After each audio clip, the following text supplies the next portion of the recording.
நம் நாட்டில் ஹெல்மெட் அணியாமல் பலர் தற்கொலை படையாக இருசக்கர வாகனங்களில் சுற்றித் திரிவதாக முன்னாள் டிஜிபி சைலேந்திர பாபு தெரிவித்துள்ளார். கன்னியாகுமரி மாவட்டம் நாகர்கோவில் அருகே உள்ள தனியார் மருத்துவமனை சார்பில் இலவச மருத்துவ ஆலோசனை பிரிவு துவக்க விழா நிகழ்ச்சி நடைபெற்றது. இதில் கலந்து கொண்டு பேசிய முன்னாள் டிஜிபி சைலேந்திர பாபு, மருத்துவராக முடியவில்லை என்ற ஆதங்கம் இன்றும் தனக்கு உண்டென தெரிவித்தார். மேலும் சைக்கிள் ஓட்டும் போது தாங்கள் தலையில் ஹெல்மெட் அணிந்து கொண்டு தான் செல்வோம் என கூறிய அவர், நம் நாட்டில் ஹெல்மெட் அணியாமல் பலர் தற்கொலை படையாக பைக்கில் சுற்றி திரிவதாக கூறினார். டாக்டர், நீங்கள் ஆச்சரியப்படலாம், ஒருவேளை doctor Sivakumar, doctor Vijayakumar, doctor Sylendra Babu அப்படின்னு. நீங்கள் டாக்டர் இல்லையா சார்? நான் மெடிக்கல் டாக்டர் இல்லை, நான் ரிசர்ச் டாக்டர்.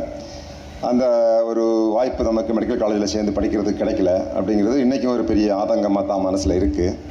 எனக்கு உள்ளே வரக்கூடாதுன்னு சொல்லிட்டாங்க மெடிக்கல் காலேஜில், உள்ளே விடலை.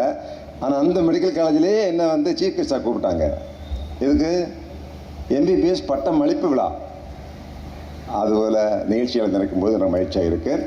நான் காலையில் சைக்கிள் ஓட்டிட்டு போனேன். இந்த வழியாக நாங்கள் சைக்கிள் ஓட்ட போகும்போது தலையில் ஹெல்மெட் போட்டு தான் போனோம்.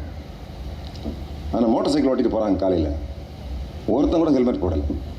தற்கொலை படைகள் என்ன ஆனாலும் கவலை இல்லை, நாம் இருந்தாலும் கவலை இல்லை, அவங்க ரோட்டில் போகிறவங்க கவலையாக தான் மனிதன் நீங்கள் தான் நிறைய இருக்கான்.